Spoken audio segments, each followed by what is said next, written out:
This episode is sponsored by Hive. Britain revolutionized the future with the might of industrial power. But now you can transform your own energy future and take control with the power of Hive. Hive makes the most of the sun, with solar panels turning sunlight into greener electricity and enabling you to sell excess back to the grid. And Hive's thermostats make it possible for you to heat your home without lifting anything more than a thumb and an impressed brow. Their heat pumps draw warmth from the air and they keep it exactly where you want it. No smoke, no waste. Hive's EV charger lets your car charge quietly overnight, recharging while you do too. Hive brings it all together. Heating, charging and solar, managed from one simple app in a quiet revolution. In the long history of power, Hive helps you finally know yours. Head to hivehome.com to find out more. Subject to survey and suitability. Hive app compatible with selected technology. Experience a membership that backs what you're building with American Express Business Platinum. Get 2 times membership rewards points per dollar on eligible purchases in key business categories, as well as on each eligible purchase of $5,000 or more, on up to $2 million in eligible purchases per calendar year. American Express Business Platinum. There's nothing like it. Terms apply. Learn more at americanexpress.com/business-platinum. This episode is brought to you by Indeed. Stop waiting around for the perfect candidate. Instead, use Indeed sponsored jobs to find the right people with the right skills fast. It's a simple way to make sure your listing is the first candidates see. According to Indeed data, sponsored jobs have 4 times more applicants than non-sponsored jobs. So go build your dream team today with Indeed. Get a $75 sponsored job credit at Indeed.com/podcast. Terms and conditions apply. Paid for surplus requires SEG tariff.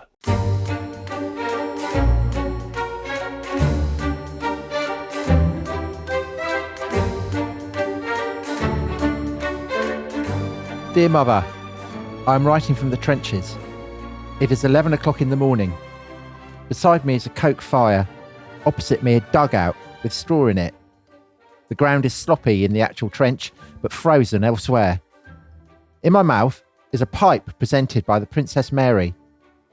In the pipe is tobacco. Of course, you say. But wait. In the pipe is German tobacco. Ha, you say, from a prisoner or found in a captured trench. Oh dear, no. From a German soldier.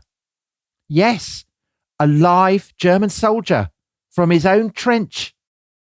Yesterday, the British and Germans met and shook hands in the ground between the trenches and exchanged souvenirs and shook hands. Yes, all day, Christmas Day, and as I write. Marvellous, isn't it? So that was the 19-year-old Henry Williamson of the London Rifle Brigade writing to his parents in southeast London on the 26th of December 1914 about the previous day, Christmas Day 1914. And Dominic, what could possibly be more festive than this topic? You're right, Tom. So he's describing the Christmas Truce. And Henry Williamson, some of our listeners may be familiar with that name because he is the author of a book called Tarka the Otter, a nature classic that I think was published about a decade after the First World War and has never been out of print since then. A real kind of perennial children's classic. Ring of Bright Water was the film, wasn't it? That's right. Yeah, Ring of Bright Water. Exactly.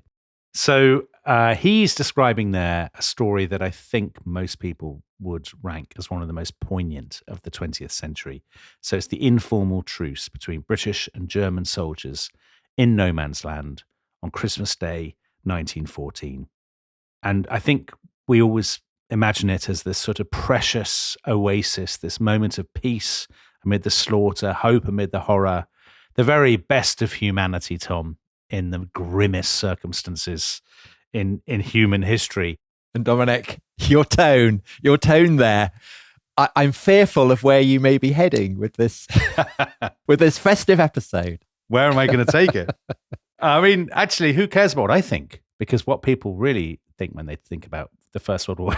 What does Paul McCartney think? I'll tell you what Paul McCartney thinks. He lights a candle to our love, because in love, our problems disappear. Yeah, of course. And that's from the Pipes of Peace, 1983, which was, I think, a number one in Britain and in Ireland, but not in America, which is sad from the Americans. Well, Paul is playing both a British officer and a German officer on either sides of the trenches, and they get up and they exchange photographs, don't they?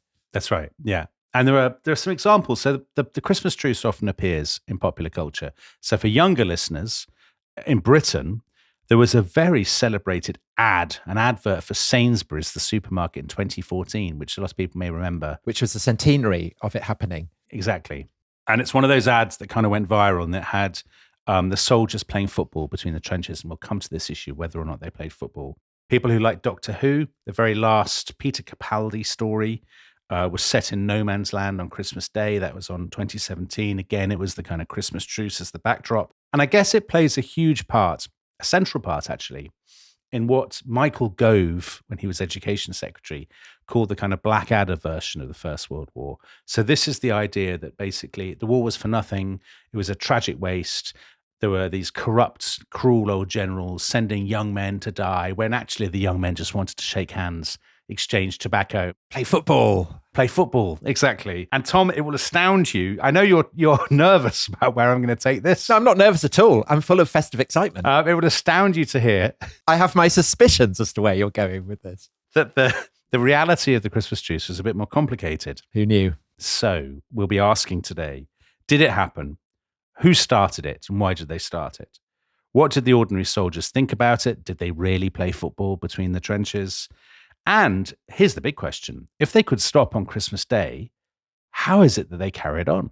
Why didn't they just shake hands and go home? That is the question that Paul asks in the Pipes of Peace. Well, Paul, if you're listening, we're going to answer that question today. Let us set the festive scene. So it's December 1914. The First World War has been going for almost 5 months. Britain, France, and Russia on one side, the Allies or the Entente, and Germany and Austria-Hungary on the other. And people who listened to our series in the summer, that was episodes 5, 9, 4 onwards, will recall that in the sort of late summer and autumn, the Germans launched this huge offensive in the west. They're driven back at the Battle of the Marne, and they end up cutting these trench networks in the chalk, this long defensive line like a kind of scar through Flanders in Belgium and eastern France. And they dig deeper and deeper as the rains come, and they basically dig in for the long haul. And there's constant attempts to break the defenses, but by let's say the end of November 1914, the weather has changed, it's pouring with rain, and the fighting it doesn't dwindle to nothing, but it just dies down a little bit and becomes kind of institutionalized. So that's when you basically get the Western Front. In the winter, there is still a feeling, isn't there, that this is kind of temporary, and that come the summer, it's the fighting season, we'll get out of the trenches and have a traditional Napoleonic-style war.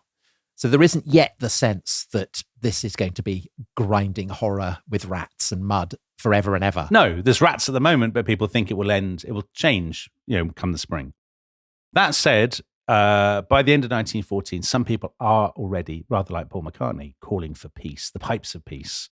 So there's an open letter by 101 British women suffrage campaigners addressed to the women of Germany and Austria, saying, why can't let's all put pressure on our governments to stop the killing. This is madness. Yeah, like Aristophanes. Right, exactly. Lysistrata. And then the Pope gets involved. Pope Benedict XV, he publishes a papal encyclical in November. He says the war is the suicide of civilized Europe. He says, I'd like to mediate a truce.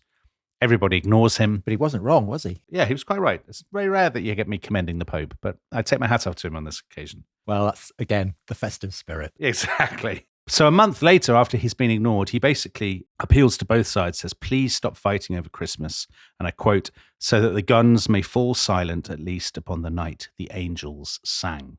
Very nice. And everybody, again, completely ignores him. So people listening to this may think, well, why did these appeals fail? Because both sides had already lost a lot of men. So why did they want to carry on fighting? And the short answer, we talked about this at the end of our First World War series, is that they actually want to keep fighting. They want to achieve their war aims. So the Allies, the British and French, for example, they want to drive the Germans out. The Germans are still in Belgium. They're occupying a tenth of France. So the Allies aren't going to stop. And the Germans themselves aren't going to stop because they think of the war as this desperate struggle for survival. They think they're encircled. They think that if they lose, it will be a total and utter national disaster. I mean, to be honest, they're not wrong because they do lose, and it is. I mean, you just have to look at Ukraine, don't you? Where there's quite a similar kind of deadlock. There are even trenches. Yeah. I think there was a kind of a Christmas truce. But obviously it didn't last because neither side is going to just walk away. Yeah, they believe in their cause and they want to achieve their goals. And actually the fact they've lost so many men makes, actually emboldens them, makes their resistance more dogged. So the British Expeditionary Force has been almost completely destroyed by this point and replaced by new men. The Germans and the French have lost about 500,000 men each, but they don't want to stop because they think if they did that, it would dishonor the sacrifice of those men who have fallen. So that's the context. Let's get into the trenches in December 1914. And specifically, we're going to be looking at the 20-mile stretch of the Western Front, which is held by the British on one side and the Germans on the other, south of Ypres in Belgium. So the men in these lines are newcomers, by and large. They are reservists, they're new recruits who've been rushed in to take the place of the forces that were originally destroyed in the first few months of the war. And that's true of the Germans as well. So they have poured in kind of young, inexperienced men, often from Saxony and Bavaria rather than from Prussia. The British always said, the Prussians are the worst. They're kind of dour and dogged and formidable. Bullet-headed. Yeah. Whereas the Saxons and the Bavarians were jollier. Yes. So you get the first reports of fraternization between the trenches. This is so interesting. It may surprise some listeners. The fraternization actually begins well before Christmas. So it actually happens from early November or so, from the point at which they dig in.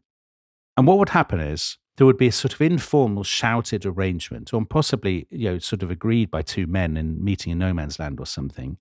We'll have a pause at this particular point in the day so that we can both wash, or we can have our evening meals, or because there's loads of bodies piled up in no man's land and we'd like to retrieve our mates and bury the dead, or because the weather is really terrible. It's pouring and pouring with rain. The trenches on both sides are flooded.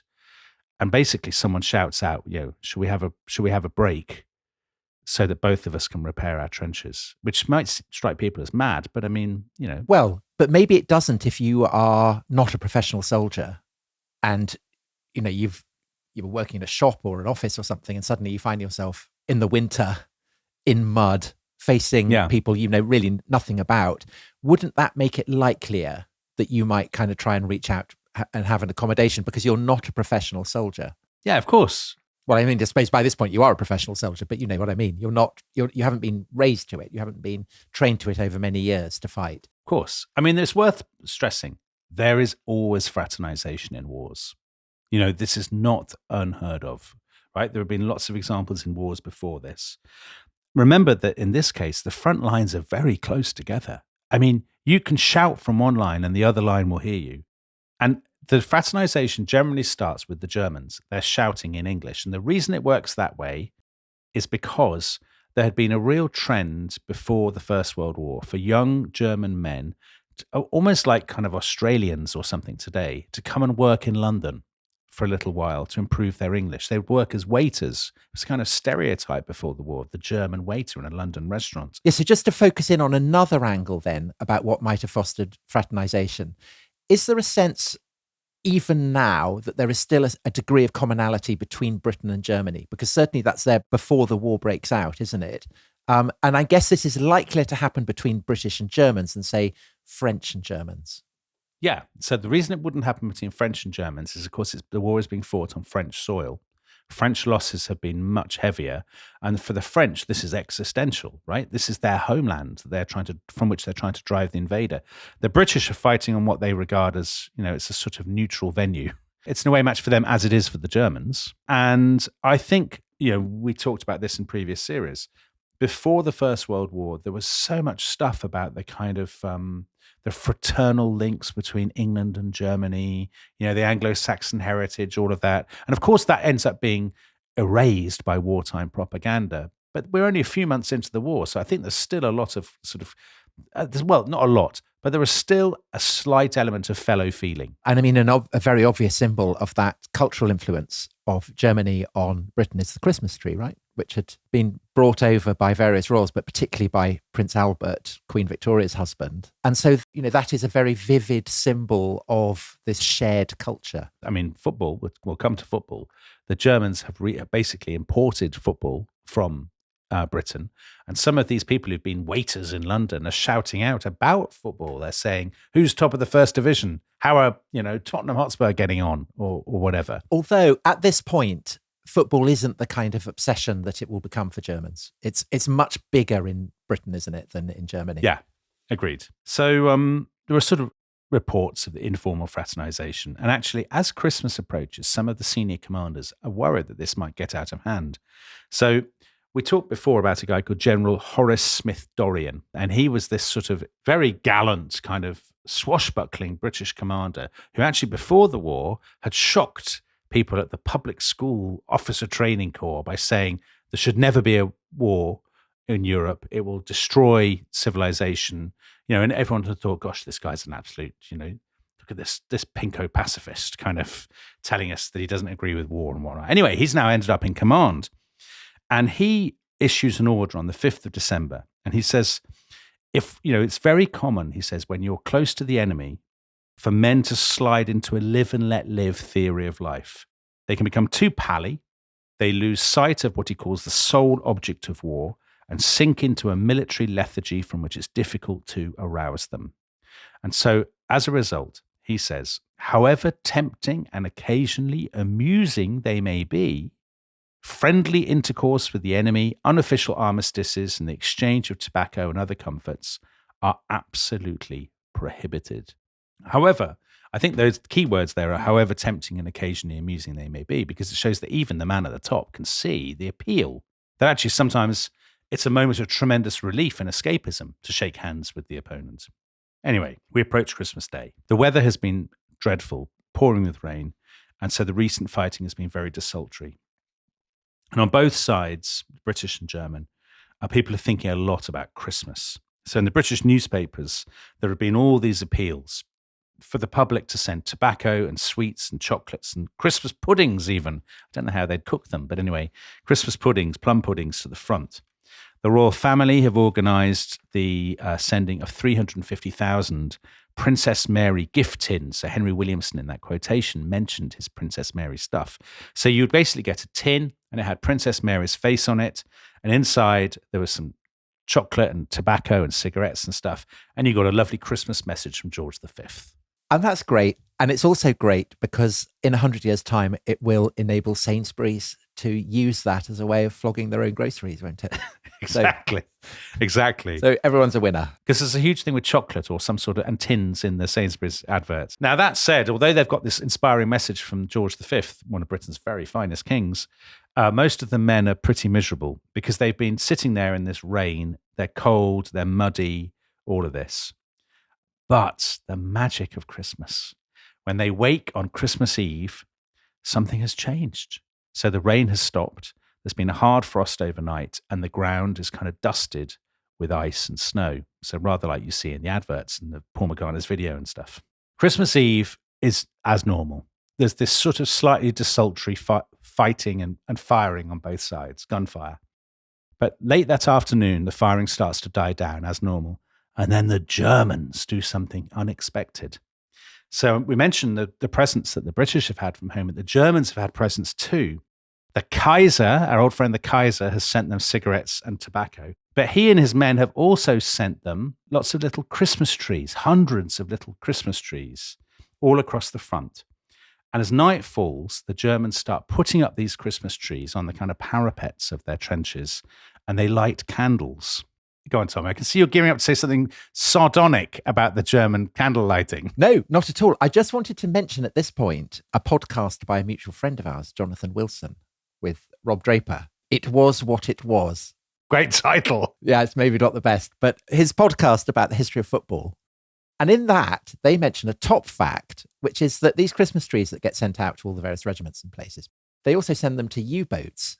And they had a very entertaining debate about how exactly you would balance a Christmas tree on a U-boat. How would you balance a Christmas tree on a U-boat? Maybe you've lit it with candles and the risk of burning to death in a U-boat, which would be not festive at all. Anyway, I just mentioned that in passing. And also, I just wanted to say about Christmas trees and Christmas Eve for Germans. The Germans have, like most people on the continent, have a weird attitude to Christmas. Namely, they don't actually celebrate it on Christmas, do they?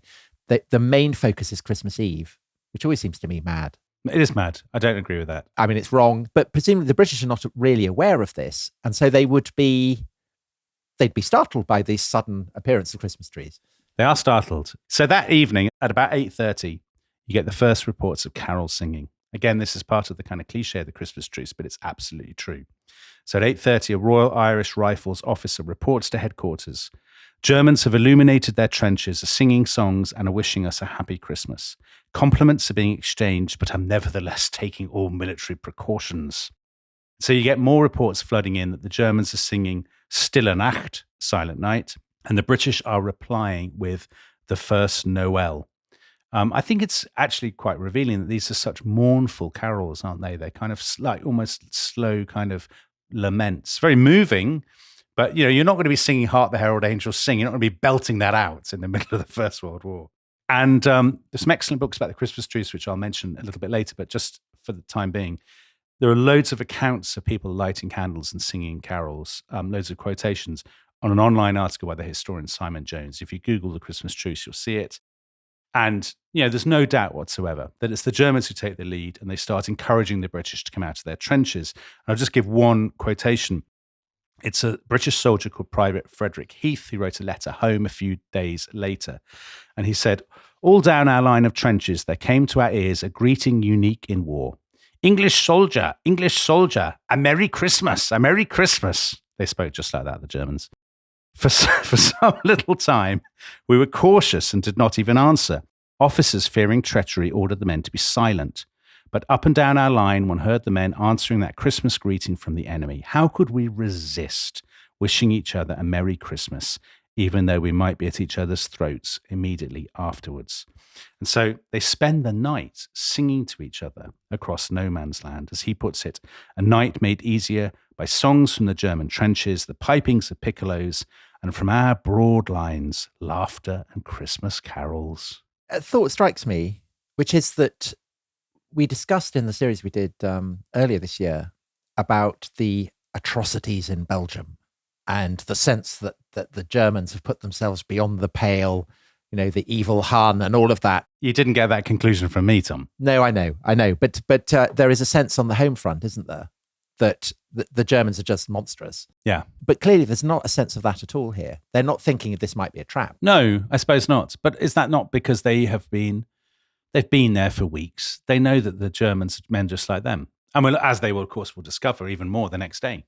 But that's what's interesting, isn't it? Because I would guess that the effect of propaganda in Britain, and indeed in Germany, is to make them think, well, are they men like us? Are they not monsters out to destroy civilization? It seems clear that hasn't entirely taken root, that propaganda war. As we will see later in this episode, there are more truces after this, but they dwindle and they disappear by 1916 and 17. And I think the truth is that over time people became brutalized.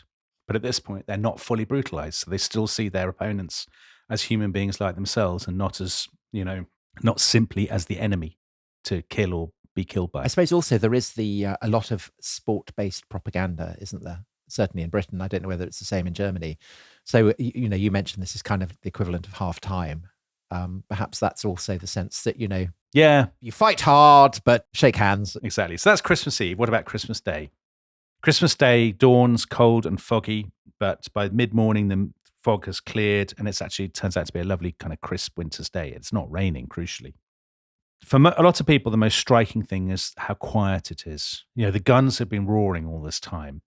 But on both sides, a lot of officers say, well, we won't fire on Christmas Day. So they just stop. And once one side stops, the other generally then stops as well. And then tentatively at first, they've been making a lot of arrangements over the night. Oh, if we'll get out of the trench if you do tomorrow morning. And men start to do it. And when no one shoots them, other men start doing it.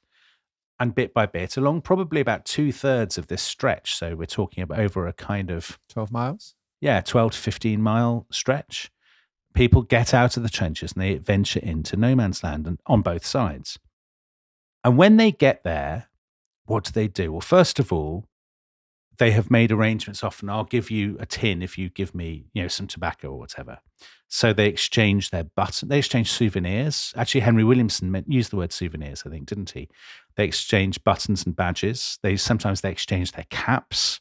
That seems reckless because you might be shot by your own side. Yeah, I mean, you're explaining to the sergeant major of that in the morning. Yeah. Why you're dressed as a German. Yeah. The Germans hand over cigars. The British will give them jam or but they'll basically sort of there's a sort of barter system, or a bar of Sainsbury's chocolate. Exactly. Sometimes they have lunch together. There's a lovely account of the 6th Cheshires who managed to catch a pig and they roasted it in no man's land and shared it with the Germans. Where the hell did they get a pig from? God knows. God knows. There's a guy called Bruce Bairnsfather who's often quoted in accounts of the Christmas Truce because he became a very popular newspaper cartoonist between the wars.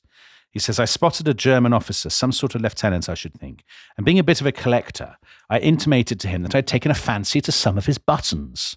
I brought out my wire clippers and with a few deft snips removed a couple of his buttons and put them in my pocket. I then gave him 2 of mine in exchange. And then Bairnsfather says of the truce, the last sight he had of it was one of his machine gunners, who was a bit of an amateur hairdresser in civil life, cutting the unnaturally long hair of a docile Boche who was patiently kneeling on the ground while the automatic clippers crept up the back of his neck. My sense of Germans in the First World War is not that they had mullets. That's an unexpected discovery. Yeah, but he's been in the trenches all this time. The mad thing is, this bloke's got a load of clippers. Now, some activities are a bit more mundane. So actually, both sides spend a lot of the truce fixing up their trenches. And they even share tools with each other to work on their trenches, which is very sweet. Some activities are not so sweet and a bit more sinister. So Simon Jones already mentioned, he quotes a British officer who had shared a cigar with a German sniper. And this sniper very foolishly said, I'm the best shot in the German army. I've killed more men than, most of my comrades put together. And this British officer said, okay. Rightio. And he noted down this bloke's position so that he could shoot him himself the next day. That's harsh. But actually, the most common thing they did was to bury the dead.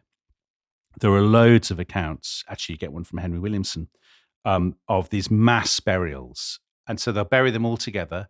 The German officers and men will line up on one side of the grave, the British on the other. They sing psalms, they read prayers in both languages and whatnot. I mean, none of this sounds that exciting, frankly. There's an awful lot of just sort of loitering and hanging around with your hands in your pockets.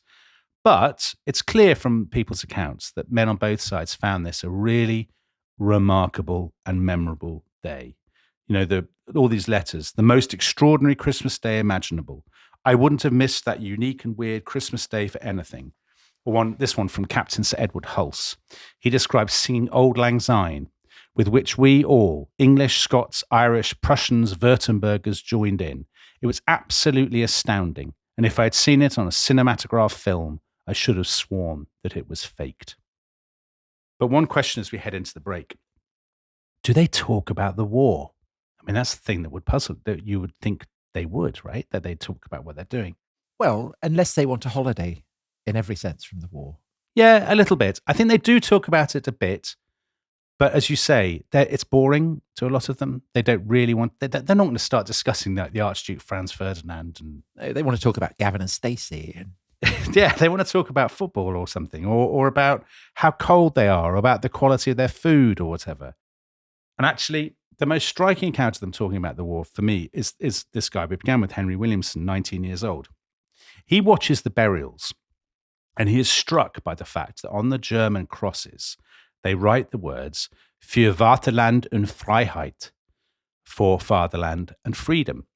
And he's really stunned by this. And I quote, freedom? How was this? We were fighting for freedom. Our cause was just. We were defending Belgium's civilization. And he says to a German bloke standing next to him who speaks English, what's all this? What are you, you're the baddies. What are you thinking?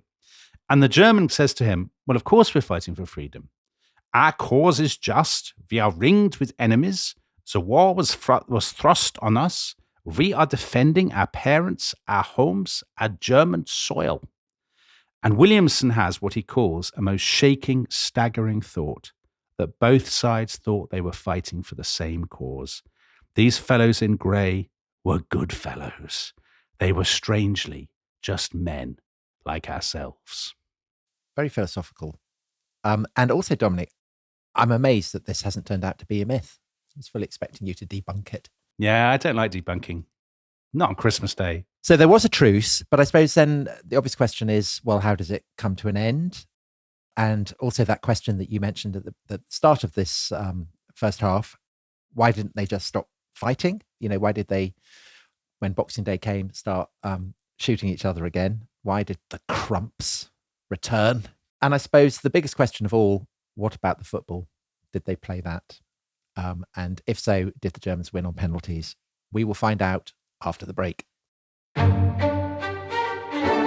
This episode is brought to you by Rocket Money. Tom, we often talk about how to organise our finances. I'm very conscious that I'm paying for a lot of mad subscriptions. And there's one thing that we've talked about often on this show. It's the thing that we probably hate more than any other, and it's a hidden fee. I would love to get my finances under control. There are all these things piling up on our bank statements, and I think I need to fix this problem. I need to sort this out and to stop this. I mean, my finances are so chaotic that I need this app. So I'll tell you what it is. It's called Rocket Money. It's a personal finance app that helps find and cancel your unwanted subscriptions. It monitors your spending and it helps to lower your bills so that you can grow your savings. With Rocket Money, you can track all of your subscriptions and you can easily cancel within the app with just a few taps, saving you time, avoiding charges. And you can also set budgets and goals and get personalized insights and regular reports to track how you're doing. They will even send you real-time alerts for large transactions, upcoming bills, refunds, and even low balances. So let Rocket Money help you reach your financial goals faster. Join at rocketmoney.com/ishistory. That's rocketmoney.com/ishistory. rocketmoney.com/ishistory.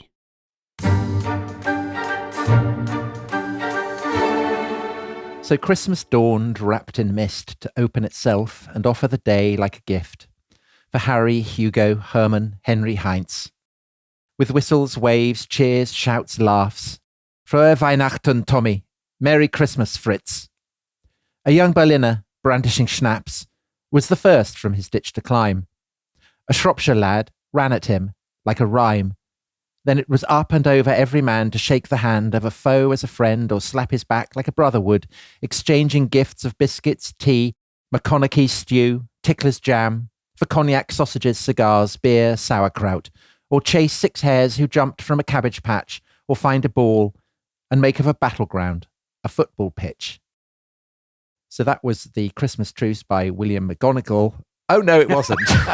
It was by Carol Ann Duffy, and it was published in 2011, and it was also released as an illustrated children's book. And Dominic, you've written perfectly captures the slightly maudlin sentimentality that now surrounds this story. Oh, no. I mean, there's a kind of Paddington-tinged quality of sentimentality about this whole story, I think. Yeah, there is. But I guess we'll maybe come on to that in a few minutes. But just for now, the idea that the soldiers made of a battleground a football pitch. Yeah. Is this true? This is probably the most famous thing, isn't it, that people know about it? So this is the thing that has really gathered momentum in the last 20 years or so. So we mentioned the Sainsbury's advert. It's one of the most discussed adverts of the 21st century in Britain. If you Google it, there's loads of commentary about it. It's currently got 26 million views on YouTube.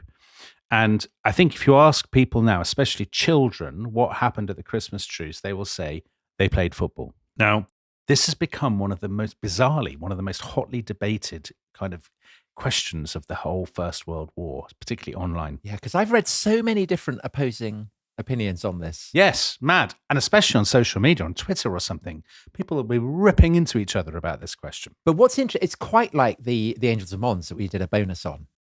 The story that kind of blows up. And that turns out to be completely rubbish. But this one seems to have a substratum of truth. A tiny substratum of truth, exactly. So let's get into the most celebrated football story of all. So the one you will see if you Google it or if you look in a random newspaper report is that there was definitely a match, at least one match. It was played between the 133rd Royal Saxon Regiment, Germans, and a team of Scottish soldiers. They played on frozen ground, caps for goalposts, and the result... The result, Tom, are you already scoffing? No, I'm not. I was, caps for goalposts. Yeah. Caps for goalposts, I know. And the result was 3-2 to the Germans. So here's the most famous account that's often quoted from the British side. We provided the football and we set up stretchers as goalposts. Stretchers, not caps. And the Reverend Jolly, our padre, acted as ref. They beat us 3-2, but the padre had showed a bit too much Christian charity. Their outside left shot the deciding goal, but he was miles offside and admitted it as soon as the whistle went. And we spectators were spread nearly 2 deep along the touchlines with loaded rifles slung on our shoulders. The Scots are the best at football in the world at this point, aren't they? With their passing game and everything, whereas the Germans aren't really playing football. So I find it improbable that the Scots would lose 3-2 to the Germans. Actually. Well, you'd be right. You're right, Tom. Your historical instincts have served you well, because this story is total fiction. It's actually from a short story by Robert Graves. Now, Robert Graves did serve on the Western Front. He wrote a probably the most famous First World War memoir, Goodbye to All That. But this is fiction. Yeah, but this is fiction because he didn't actually arrive till 1915. So this is very, again, like The Angels of Mons, which begins with a piece of fiction that got recycled and is now taken as an authentic report. Yeah, that's right. Now, there are accounts that are not fiction. So here is one from a soldier who was in that regiment, the 133rd of the Saxons, Lieutenant Johannes Niemann. He gave an interview about it in the 1960s. He describes in this interview, standard stuff. We met in no man's land. We exchanged cigarettes and schnapps and chocolate. And then he says, a Scottish soldier appeared with a football which seemed to come from nowhere, and a real football match got underway. The Scots marked their goalmouth with their strange caps, and we did the same with ours. He said we played for about an hour, and then our commanding officer found out that we were playing, and he said, come on, stop all this. And we drifted back to our trenches, and the fraternization ended. Now, this is one of many stories of people playing football. But it's from the 1960s. This is from the 1960s, from afterwards. So we'll come back to whether or not this particular story is true or not. There are tons of stories like this, and a lot of real kind of proper First World War military historians. This drives them absolutely bonkers. So there's a bloke who's does a lot of sort of consultancy work for TV and documentaries and stuff called Taff Gillingham. And if you look at his online presence, you will see that for the last 15 years, he's been trapped and unable to escape from a Christmas Truce football-related rabbit hole. So he doesn't believe it? He doesn't believe it. He's investigated all these stories. I mean, that thing about that the German soldier says about the football, which seemed to come from nowhere. I mean, it's a bit like the pig, isn't it? But I think the pig is true. I think the pig is true. But that's what I'm wondering. I mean, if there's a pig, why can't there be a football? Well, let's see what this bloke, Taff Gillingham, says. He says most of these stories are the product of frauds and fantasists after the war. Most accounts of football in letters and diaries at the time say they wanted to play, but they didn't have a ball. Or they did have a ball, but their commanding officer wouldn't let them. Or they said, we'll play in a few days, but when the few days came around, they were already fighting again. So the football never happened. However, Tom, this is the twist. He thinks there are 2 stories that do stand up. So not total debunking today. So one of them is that story by Johannes Niemann, because there's another account by a German soldier in the same regiment who wrote to his mother and said, we played British soldiers. So 2 men in the same regiment. And these British soldiers were probably Scots, the 2nd Argyll and Sutherland Highlanders. They were stationed at a place called Frélingien, which was right on the border between France and Belgium. And then there's a second story that stands up. There was a group of the Norfolk and Cheshire regiments at a place called Wulvegem in Belgium. And there are, again, 2 different sources, a sergeant and a corporal who mentioned playing football. We had a rare old jollification, which included football, in which the Germans took part. So actually, when you see the Sainsbury's advert, the blokes in that advert are from these regiments, because this bloke, Taff Gillingham, was the military consultant. And he said, they have to wear the right caps. You know what military consultants do. I do. So he made a massive fuss about all this. They had the correct putties and whatnot. And so, he was very happy. However, a lot of First World War historians are really bitter. As they see it, the football industry, meaning UEFA, and I'm sorry to say, the English Football Association, have hijacked the Christmas truce for their own self-interested PR reasons. Dominic, could I, and this is not something that you often hear on podcasts, stick up for FIFA at this point? What? That's mad. So I know it's Christmas, but that's absolutely disgraceful. The worst organisation in the world, Tom. Yeah. In It Was What It Was, Jonathan Wilson and Rob Draper in their podcast on this, they discuss the FIFA museum where I think Rob had been. And he reported that FIFA are very skeptical about it. And the salient reason that they think it's obviously nonsense is because the pitch would have been too churned up for them to play, which I think is an excellent reason. But the pitch was frozen. Yeah, but you can't play on, they'd be... I'll tell you why FIFA don't like it.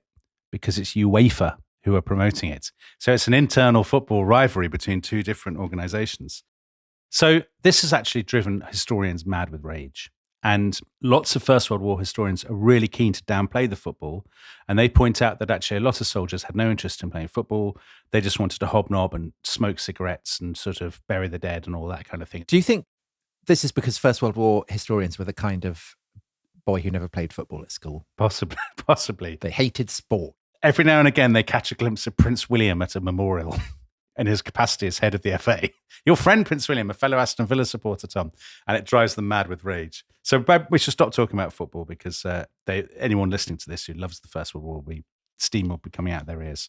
Let's get back to Henry Williamson, with whom we open the episode. But can I just say, what have we decided about the football? That there were one or two desultory games. That's it. But it wasn't really a match. They were just kicking it about. No, they're just kicking a ball around. When it's like saying, oh, they're offside, they're playing left wing and stuff, they're not even playing proper positions. They don't have a referee. It's all a shambles. Anyway, Henry Williamson, how does it end? He describes how it ended in an article that he wrote, a very lyrical article for the Daily Express 20 years later. And he says, the next day was quiet. We were waving to each other, which I think is probably true. They were waving to each other, kind of to their mates, their new mates from Saxony or whatever. And then on the third day after Christmas, the Germans sent across a message. At midnight, our staff officers visit and we must fire our automatic pistolen, but we will fire high. Nevertheless, please keep under cover. Then 2 days after that, there's an order from British headquarters. If you fraternize with the enemy anymore, you will be court-martialed. And if you're found guilty, you'll suffer the death penalty. And then after that, says Henry Williamson, the very light soared over no man's land at night, and bullets cut showers of splinters from the trees and sometimes human flesh and bone. Now, behind all this is a really fascinating personal story, which some listeners may already be familiar with. So Henry Williamson, as we mentioned, was 19 at the time. He served out the rest of the war. He became a machine gunner. He was gassed, and he didn't leave the army till 1919. And he's probably the most famous person to have written about the Christmas Truce, in part because he was profoundly affected by it. He wrote about it about 3 or 4 more times in his life, different accounts. It completely defined his life. He became completely obsessed by this idea of the kinship between British and German soldiers. So by the 1930s, by which time he'd become a best-selling writer, the writer of these nature classics for children, he had also become a pacifist. And he came to believe that another trench veteran who claimed to speak for ordinary soldiers was also a pacifist like him. And who was this soldier? What was the name of that man, Dominic? The name of that man? Albert Einstein? No, it was Adolf Hitler. Oh, no. Yeah. Henry Williamson's had a shocking moment there. So he became a huge fan of Hitler. He said Hitler's a pacifist. Hitler loves the kinship between our two nations. And then in 1939, when war broke out, Henry Williamson by this point was basically a fascist. And he said, I shall fly immediately to Germany. He had to be dissuaded by friends or whatever. He said, I want to fly to Germany to meet Hitler, and let's settle this man to man as trench veterans. So like Rudolf Hess in reverse. Like Rudolf Hess in reverse. If I could see him as a common soldier who had fraternized on that faraway Christmas day of 1914, Henry Williamson is under a misapprehension here. He thinks that Hitler was at the Christmas Truce, which he wasn't. Might I not be able to give him the amity he so desired from England, the country he admired? This terrible error of judgment from Williamson made him an outcast, really, a political outcast. So, if you Google him now, it says, author of Tarka the Otter, everybody loves this book, also a bit of a fascist, which is unfortunate. And actually, Tom, it's an object lesson, something I always tell Theo, which is crusading left-wing idealism and pacifism can lead you into some very dark places. So that's the important lesson of today's episode. If that's not an opportune Christmas message, I don't know what is. Exactly. So what did Henry Williamson's fellow soldiers think about it? Well, actually, first of all, we know that a lot of British officers were seriously alarmed by the Christmas truce. They thought, the officers, the war is bound to start again, the Germans will attack again, and our soldiers will struggle to fight and to defend themselves if they're sort of wiping away manly tears at the thought of shared tins of jam and roasted pigs and football matches and stuff. I think they're not wrong. I mean, there's a historian called Mike Dash who quotes a young officer, Lieutenant Richards of the East Lancashire Regiment. This bloke, Lieutenant Richards, was absolutely appalled by the Christmas truce, and he was delighted when this firing started again. He said, good old-fashioned sniping, he said. Great to see some good old-fashioned sniping, because he was really worried. He thought, my men will be killed when the Germans attack because they'll just be trying to shake hands and the Germans will bayonet them or something. So this is why, the headquarters on both sides issue orders, no more fraternization in the period between Christmas and New Year. People like General Smith Dorrien, he'd been to the front lines on Boxing Day, and he said, come on, this is a bit slack. We can't be doing all this because the war will start again. And, we need to be in kind of fighting mood. So that's the officers. What about the ordinary Tommies? Now, most of the accounts that we have from ordinary Tommies come, as you've already mentioned, Tom, from years afterwards, from a point at which it was common to see the war as a tragic waste. But at the time, their letters and diaries show that most men still very sincerely believed in their cause and wanted to fight to the end. Well, Dominic, even Henry Williamson, who goes on to become a pacifist, I mean, you said he becomes a machine gunner and he's still having a crack at people in 1919, which I think shows excess enthusiasm for the war. Yeah, exactly. So another British soldier wrote later, there was not an atom of hate on either side that day, and yet on our side, not for a moment, was the will to war and the will to beat them relaxed. But that's very kind of sporting ideology, isn't it? You shake hands, but then you go out and you play hard. Well, here's a perfect sporting message for you. George Eade of the Rifle Brigade, he wrote to his family about the truce, and he said, I made friends with a German artilleryman who spoke good English. And when we parted, he said, the German bloke said to me, today we have peace. Tomorrow you fight for your country. I fight for mine. Good luck. Now that's lovely, but it doesn't suggest to me that they want the war to stop. It suggests that exactly as you say, it's like sportsmen in a rugby match at halftime, smiling and shaking hands, and I'm going to absolutely go for you in the second half. And here is something that will surprise people about ordinary soldiers. There were quite a lot of ordinary soldiers who did not approve of the truce at all and refused to honor it. So the 2nd Grenadier Guards, they had suffered heavy losses before Christmas when the Germans popped up from their trench and shouted Merry Christmas. The Grenadier Guards shot them. That would make a brilliant Sainsbury's advert. There are accounts of Germans coming across no man's land and the British just shooting them. I mean, this is not unheard of.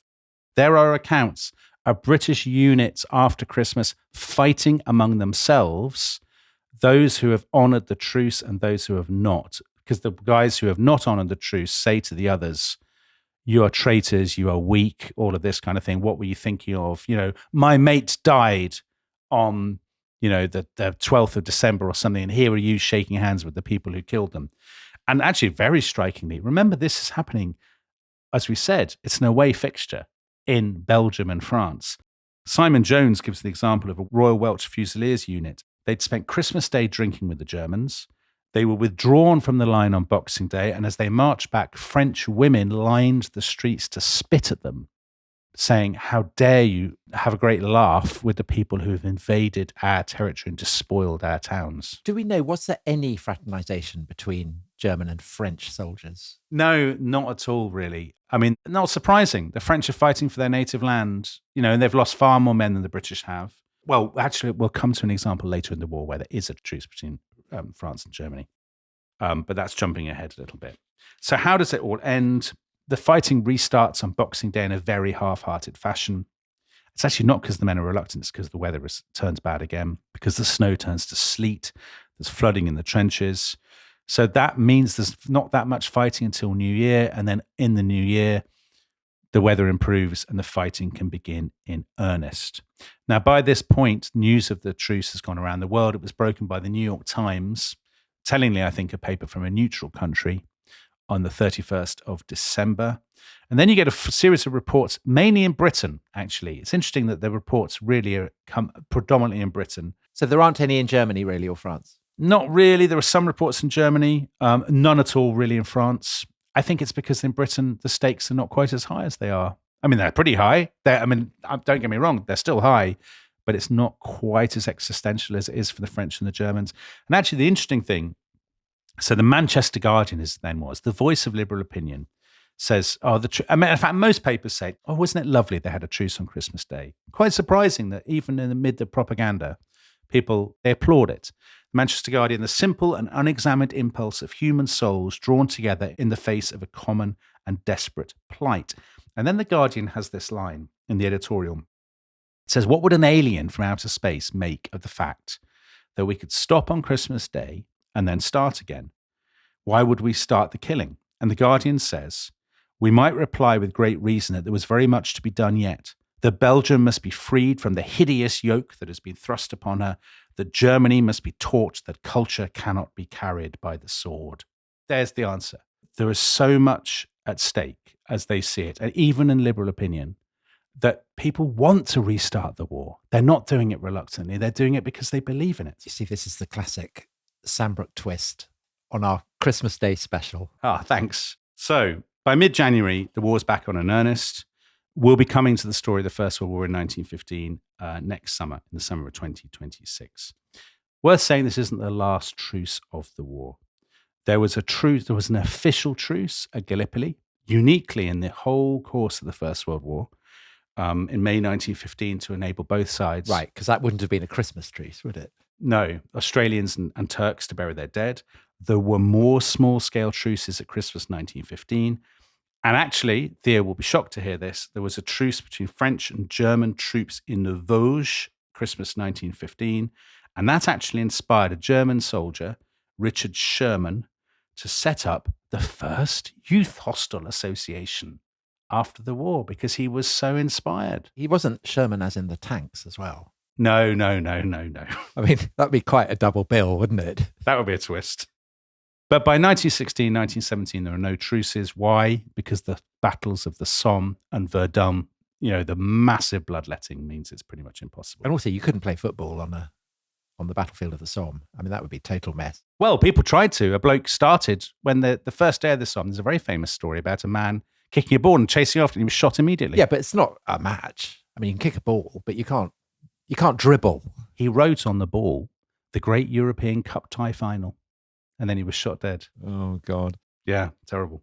So what happened to the memory of the Christmas truce? Here's an interesting thing. Everybody forgot about it. It was completely eclipsed after the war by Allied joy and German, bitterness and victimhood and whatnot. And actually, the Christmas truce as we know it today is really a product of the 1960s. And specifically the play Oh, What a Lovely War, produced by Joan Littlewood and her theatre workshop. In Britain. And so this is something that is only happening in Britain. It's not happening in Germany, say. Exactly. And the theatre workshop was this sort of they were massive lefties and pacifists and whatnot in the early 1960s. And what they produced, Oh, What a Lovely War, the play and then the film at the end of the 60s, was an indictment of the First World War and particularly of the generals and the political establishment and the kind of social hierarchy that lay behind the war. And so the sequence in the film, it's a very moving and memorable sequence to the soundtrack of Silent Night. The whole thing is designed to hammer home the madness of the Western Front. And this is what turns the truce into a kind of symbol for what people see as the horror and the futility of war. So I mentioned at the beginning, there were some excellent books on this. There was a book for the 70th anniversary by Malcolm Brown and Shirley Seaton in 1984. And then another excellent book by an American historian, Stanley Weintraub, in 2001. And then, we heard Carol Ann Duffy's poem, but the real peak of interest came in 2014 with the centenary. Why? I think this actually is also a reflection of its context. The Iraq War is just a few years old. The war in Afghanistan is still going on. This is the point, 2014, when there's lots of stuff in the British headlines about the physical and mental health of ex-servicemen, servicewomen. People are wearing Help for Heroes wristbands and whatnot.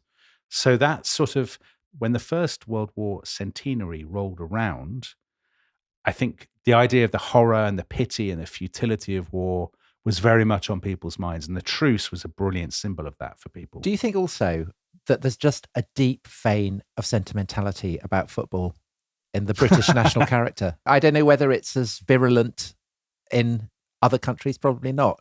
But here, I mean, there's nothing like memories of an old football star or something to bring tears, a manly tear to the eye. Yeah. If you ever go to a Remembrance Day match, in November, early November, it's a Premier League game, there's these days, there's quite a big palaver about, soldiers marching out and maybe a band and the last post and all of that kind of thing. I don't remember that happening decades ago, but it's become kind of institutionalized now. And actually, football took over the 2014 commemoration. So your friend Prince William and the then England manager Roy Hodgson unveiled a memorial, which was people shaking hands inside, surprise, surprise, a football.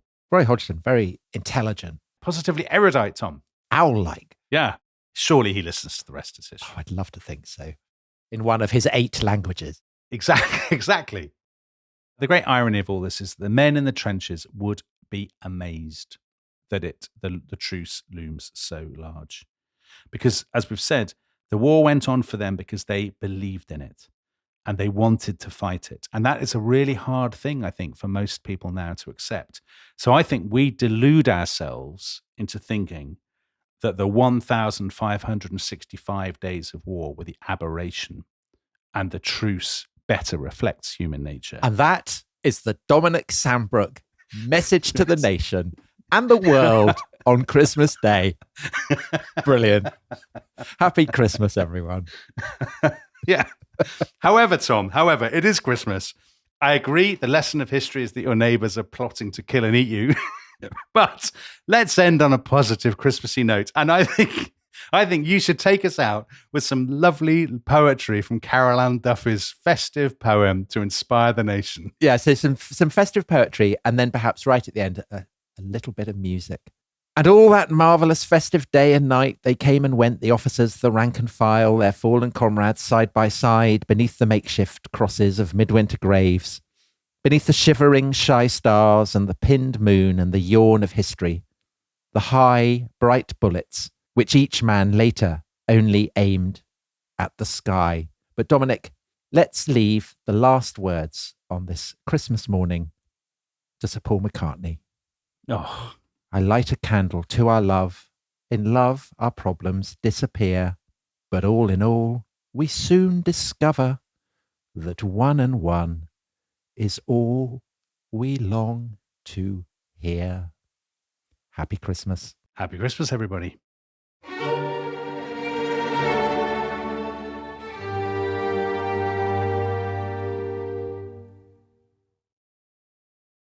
¿Hablas español? Sprichst du Deutsch? Kan du norsk? If you used Babbel, you would. Babbel's conversation-based techniques teaches you useful words and phrases to get you speaking quickly about the things you actually talk about in the real world, with lessons handcrafted by over 200 language experts and voiced by real native speakers. Babbel is like having a private tutor in your pocket. Start speaking with Babbel today. Get up to 55% off your Babbel subscription right now at babbel.com/Spotify. Spelled BABBEL.com/Spotify. Rules and restrictions may apply.